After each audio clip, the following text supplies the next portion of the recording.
40 में 40 की संभावनाओं के मौन मूल्यांकन के बाद बारी थी नरेंद्र मोदी के संबोधन की। आज तक बिहार में कभी बीजेपी का सीएम नहीं बना।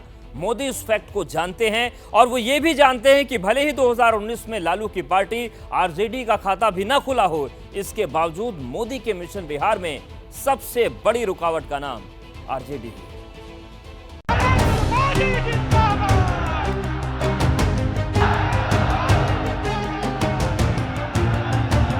बिहार में 40 सीटों का चक्रव्यूह एनडीए कैसे भेदेगा? किन मुद्दों को तीर बनाकर छोड़ा जाएगा और किन कामों को ढाल बनाकर टिका जाएगा? ये नवादा के मंच से नरेंद्र मोदी ने जग जाहिर कर दिया। बीते 10 वर्षों में गरीब कल्याण के लिए जो काम हुआ वो आजादी के बाद के 6 दशकों में भी नहीं हुआ था।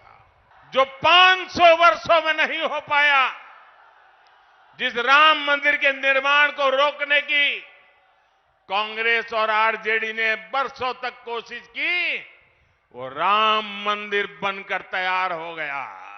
मोदी ने भारत को आंख दिखाने वालों को सबक सिखाने की गारंटी दी थी। नतीजा, जो भारत को आंख दिखाते थे, अब वो आटे के लिए भटक रहे हैं। यहां बिहार में तो गजब हाल चल रहा है। यहां इंडी गठबंधन एक उम्मीदवार खड़ा करता है तो दूसरा नेता कहता है कि असली उम्मीदवार वो है। यहां आपस में ही सिर फुटबॉल मची है। आज इंडिया गठबंधन पर मोदी का ये अटैक बीजेपी के चुनाव प्रचार का सार है। 19 अप्रैल को 21 राज्यों की 102 सीटों पर मतदान होना है। इनमें से एक सीट नवादा भी है और उससे पहले हर सीट पर मोदी के तरकश से यही तीर निकलेंगे। सवाल है कि नीतीश फैक्टर मोदी के मिशन 40 में कितनी मदद करेगा। पिछली बार भी नीतीश कुमार बीजेपी के साथ ही थे और मुझे लगता है कि बीजेपी और जेडीयू ये नेचुरल अलाई हैं।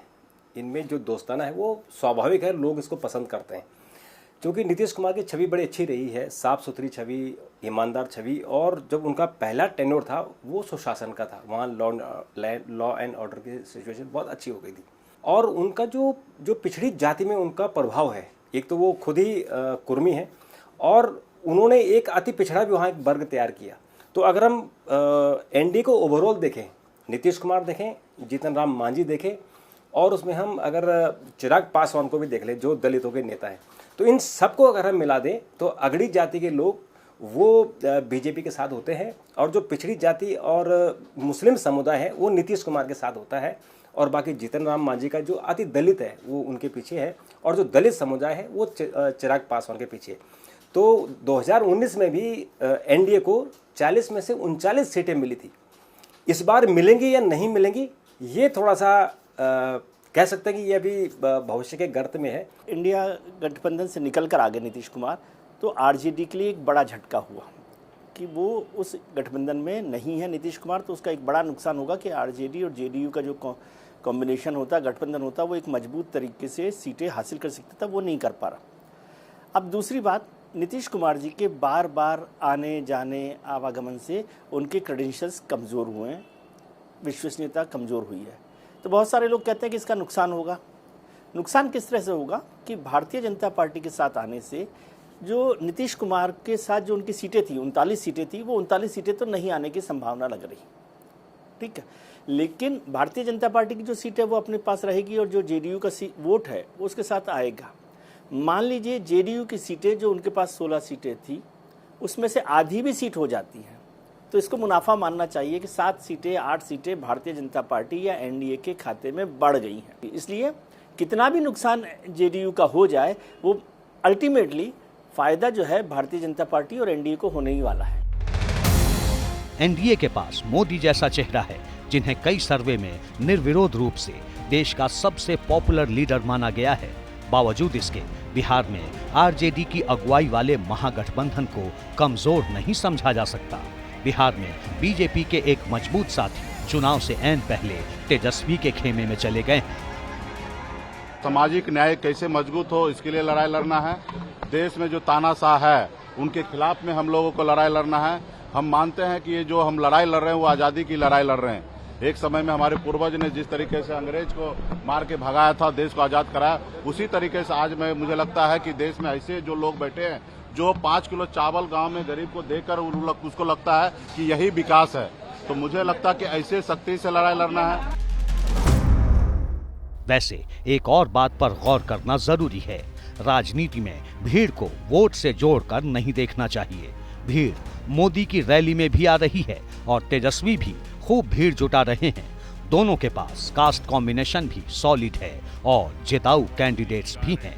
देखना होगा कि 40 में से किसके हिस्से कितनी सीटें आएंगी। गारंटी पूरी करने का वादा है। बिहार में इस बार जिन दलों से मोदी को बेस्ट देने की उम्मीद है, उनमें एक नाम चिराग पासवान की पार्टी एलजेपी-आर का भी है। चिराग के साथ ही बिहार में मोदी के सिपाही कहे जाने वाले सम्राट चौधरी ने भी नवादा के मंच से विपक्ष को निशाने पर लिया है। भले वो धारा 370 की बात हो, भले वो राम मंदिर निर्माण की बात हो या विमेन रिजर्वेशन बिल की बात हो, आज हमारे प्रधानमंत्री जी ने तमाम इन मुद्दों का समाधान करने का कार्य किया।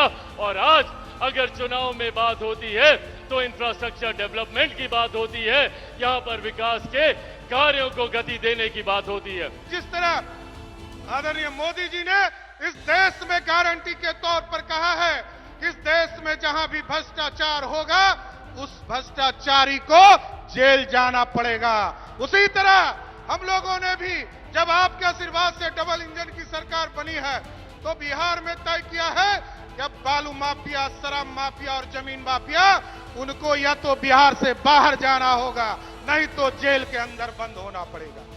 जैसे ही घड़ी का काटा दोपहर 2:30 पे आए, बबीता जी का दिल सास बहू साजिश के लिए मचल जाए। और ये है इनकी बहू, पूरे दिन ऑफिस की टेंशन हो जाए गॉन जब ये करें अपना फेवरेट शो फ्री टाइम पे ऑन। इनकी तरह आप भी देखिए अपना फेवरेट शो अपने टाइम पर और डाउनलोड कीजिए एबीपी लाइव ऐप अपने स्मार्ट टीवी पर।